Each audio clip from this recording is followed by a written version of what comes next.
αναφέρει στο βιβλίο του περίπλου Κορινθιακού κόλπου ο Λουδοβίκος Σαλβατόρ, που περιηγήθηκε τα παράλια του Κορινθιακού κόλπου το 1870. Γιατί ο περιηγητής εφιστά την προσοχή των αυστηλωμένων για το αυγό?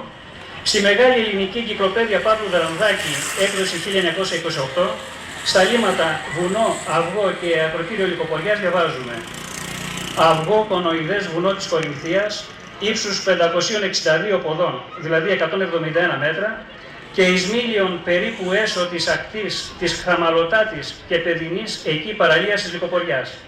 Είναι δολερότατον κατά τας αστροφικής νύκτας, δια τους παραπλέοντας εκεί των Κορινθιακών, υπολαμβάνοντας την ακτήν ουχή εκεί όπου πράγματι είναι, αλλά εις το αυγό, όπερ φαίνεται ως παράκτιον. Έχουσι σημειωθεί λόγω τούτου προσαράξεις, διό μελετάται ο φωτισμός διάγκα της Λυκοποριάς.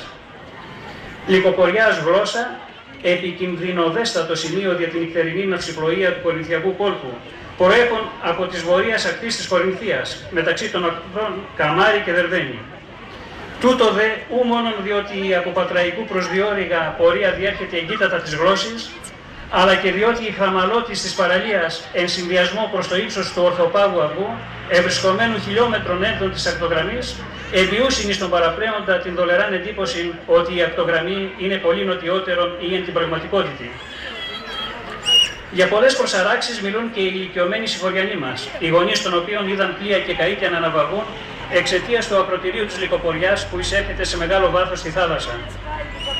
Το βαπόρι Βύρων ταξίδευε για το Κιάτο να φορτώσει σταφίδα. Ο καπετάνιος γνώριζε ότι ο φάρος της Ψαρομήτας που τον προσανατόλιζε ήταν χαλασμένος. Κάποια στιγμή είδε στο δεξιό μέρος του καραβιού να αναβοσβήνει ένα φως. Επειδή θεώρησε ότι είναι το αναβόσβημα του συγκεκριμένου φάρου της Ρούμελης που προφανώς θα επισκευάστηκε και νομίζοντας ότι είχε αλλάξει την πορεία του τουλάχιστον κατά 90 μοίρες, δίνει εντολή να στρίψουν το τιμόνι όλο δεξιά. Η μοιραία αυτή διαταγή οδήγησε στην προσάραξη του βαποριού. Να υπενθυμίσουμε ότι η περιοχή μας ηλεκτροδοτήθηκε μετά το 1950 και οι ναυτικοί χωρίς τα σύγχρονα μέσα πλοήγησης και τα φώτα της παραλίας έδιναν πορεία στο σκάφος βάσει των φωτεινών σημάτων των φάρων. Τι είχε συμβεί και ο καπετάνιος έβλεπε να αναβοσβήνει το φως? Απέναντί μας ακριβώς υπήρχε το δίπατο σπίτι του Ηλία Κοφινά. Το εξώφυλλο του παράθυρου στον βορεινό τοίχο το ανοιγόκλεινε ο δυνατός αέρας και το φως του αναμένου λιχναριού μέσα στο δωμάτιο έφτανε με αναλαμπές στα μάτια του καπετάνιου που το εξέλαβε σαν διακεκομένες εκπομπές ποτός φάρου. Στα απονημονεύματά του, ο Γιάννης Γκολφινόπουλος γράφει ότι καθώς του είχε πει ο πατέρας του, το 1905 έπεσε ένα βαπόρι πάνω στον κάβο της Λυκοποριάς και το 1912 προσάραξε ένα τουρκικό καράβι στην Ευαγγελίστρια στα γειτονικά μας Σαρανταπιχιώτικα. Εξαιτίας του λιχναριού, παρόμοια προσάραξη διηγούνται ότι συνέβηκε και στο Τσενιάνι Κολιοτρίδη, όπου είχαν αναμένο για να φωτίζει ένα μεγάλο λιχνάρι με 2 φυτίλια. Κάθε κυκλική κίνηση του μουλαριού γύρω από το αλόνι για να περιστραφούν οι πέτρες που έθλιβαν τον ελαιόκαρπο, έστελνε αναλαμπές φωτός από το λιχνάρι στο πέλαγος, αφού ο όγκος του ζώου με τη ρυθμική περιστροφή του εμπόδιζε την εκπομπή των ακτίνων του φωτός και μια φορά την επέτρεπε. Και αυτήν την εκπομπή φωτός εξέλαβε ο καπετάνιος ότι προέρχεται από φάρο. Μετά από όλες αυτές τις προσαράξεις, ήταν επιτακτική πλέον η ανάγκη κατασκευής φάρου στο ακροτήρι του χωριού μας. Λόγω όμως της μεσολάβησης του Δευτέρου Παγκοσμίου Πολέμου, σταμάτησε η κατασκευή νέων φάρων.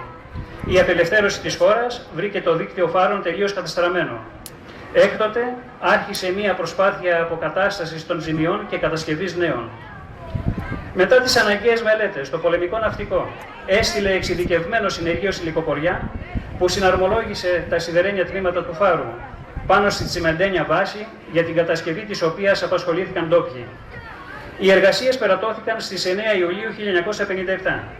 Στις 20 Ιουλίου, λίγες μέρες αργότερα, μετά το σχόλασμα της εκκλησίας στα Ηλιά, ψηλά στο αυγό, οι ενορίτες άρχισαν να κατευθύνονται προς το φάρο για να παρακολουθήσουν έκπληκτοι την πρώτη αφή που έγινε στις 11:30 το πρωί. Ο φάρος της Λυκοποριάς ανήκει στην κατηγορία των σιδηρόπλεκτων πύργων μετεξώστου και θυλακίου και έχει ύψος 15 μέτρα. Το τετράγωνο θυλάκιο που βρισκόταν στο κάτω μέρος του πύργου για 48 ολόκληρα χρόνια υπέστη διάβρωση από την αρμύρα της θάλασσας και αντικαταστάθηκε πριν 3 χρόνια με κυκλικό θυλάκιο. Στο φαροδίκτυ ελληνικών ακτών της Υπηρεσίας Φάρων του Πολεμικού Ναυτικού, όπως για όλους τους φάρους, αναγράφεται σε μοίρες το γεωγραφικό πλάτος και μήκος του πυρσού, το χρώμα και η περίοδος της ομοιόμορφης χωρίς παραλλαγή φωτοβολίας του. Για 25 περίπου χρόνια, ο φανός άναβε με αέριο ασετιλίνης, μέχρι που το 1983 συνδέθηκε με το ηλεκτρικό ρεύμα. Κάθε χρόνο, το μήνα Απρίλιο, φαρόπλοιο του πολεμικού ναυτικού αγκυροβολούσε κοντά στην ακτή και οι ναύτες συντηρούσαν το φάρο, έβαφαν το σκελετό και άλλαζαν τις μποτήλιες ασετιλίνης. Τις ημέρες παραμονής του φαρόπλοιου στο χωριό μας, επιτρεπόταν από το φιλικό πλήρωμα και η άνοδός μας πάνω σε αυτό. Με το ακροτήρι της Λυκοποριάς και τους σφοδρούς βοριάδες που το δέρνει, έχει σχέση και το ναυάγιο ενός καϊκιού, της Πηγής, που το 1936 βυθίστηκε κοντά στην ακτή ανατολικά του Δημοτικού Σχολείου Λυκοποριάς. Καπετάνιος του καϊκιού ήταν ο Πάχος, ίδιο όνομα και επώνυμο, και ακόμα ταξίδευαν 5 άτομα ως πλήρωμα, όλοι τους συγγενείς από το Πυθαγόριο Σάμο. Πολλοί Λυκοπορέοι έτρεξαν και βοήθησαν τους ναυαγούς, οι οποίοι διασώθηκαν. Συγκινητικά είναι τα λόγια του ανιψού του καπετάνιου Βαγγέλη Πάχου, όταν τον συναντήσαμε το καλοκαίρι του 2001 στο Πυθαγόριο. Το καΐκι ανήκει στον πατέρα μου και στο θείο μου. Θυμάμαι πολλές φορές όταν έρχονταν στο σπίτι μας για νυχτέρια συγγενείς ναυτικοί και ο πατέρας μου Μάρκος αναφερόταν στο ναυάγιο της Λυκοποριάς, μιλούσε για τις προσπάθειες των κατοίκων της να σώσουν τους ναυαγούς, αλλά περισσότερο για τη φιλοξενία και την περίθαλψη που τους πρόσφεραν. Ο φάρος είναι για μας τους Λυκοπορέους ένα αναπόσπαστο κομμάτι της ζωής μας. Κάθε βράδυ για 51 χρόνια στέλνει ασταμάτητα το φως του στα πέρατα του Κορινθιακού κόλπου και συντροφεύει τους ναυτικούς στα ταξίδια. Κάθε αναλαμπή είναι και ένας χτύπος της καρδιάς του, που είναι για μας μια γλυκιά νοσταλγία για όλες αυτές τις εικόνες που ζήσαμε κοντά του, ανάμεικτες με αγαπημένα πρόσωπα, οίκους και τοπία. Απέραντες παραλίες, με τσατόρες, τις εξέδρες των εστιατορίων και των καφενείων μέσα στη θάλασσα, τα αντικυρέικα καΐκια που προσόρμιζαν στην παραλία μας, τους στρατολόγους που έσερναν το σκηνή της στράτας, το σκαρφάλωμα των παιδιών στον εξώστη του φάρου και το αγνάντημα του πελάγους. Ο χρόνος κύλησε και διακρίνεται πάνω μας, γκρίζα ή καθόλου μαλλιά, ερητίδες. Αλλά δεν μπόρεσε να αγγίξει την ψυχή μας που παραμένει νέα, όπως και οι αναλαμπές του φάρου που συνεχίζουν να είναι έντονες, νεανικές, άσχετα με τη διάβρωση που υφίσταται ο σκελετός του, αφού η παραλία που υπήρχε εξαφανίστηκε και τα θεμελιά του βρέθηκαν μέσα στη θάλασσα λόγω της ανόδου της στάθμης της. Είναι και ο φάρος μας θύμα του ανησυχητικού φαινομένου της διάβρωσης των ακτών της Κορινθίας. Οι μικρότεροι σε ηλικία συντοπίτες, συνδημότες και προσκεκλημένοι θα έχουν τη χαρά να ξαναγιορτάσουν μετά από 50 χρόνια το ιουβιλέο των 100 χρόνων. Εμείς οι υπόλοιποι θα εξακολουθήσουμε να παρατηρούμε τον πλούτο των μέσων της σύγχρονης ναυσιπλοείας που διέρχονται κοντά στην ακτή μας, αφού η γραμμή πλεύσης τους έχει σημείο αναφορά στο ακροτήρι μας, και θα συνεχίσουμε να παρατηρούμε τις γλυκές, απαλές και συγχρονισμένες δέσμες ποτός που εκπέμπει ο φάρος μας.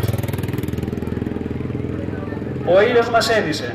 Το ηλιοβασίλεμα από τη θέση που βρισκόμαστε είναι καταπληκτικό. Ας κλείσουμε στην καρδιά μας όλες αυτές τις ωραίες εικόνες και να ταινίσουμε το μέλλον με ελπίδα.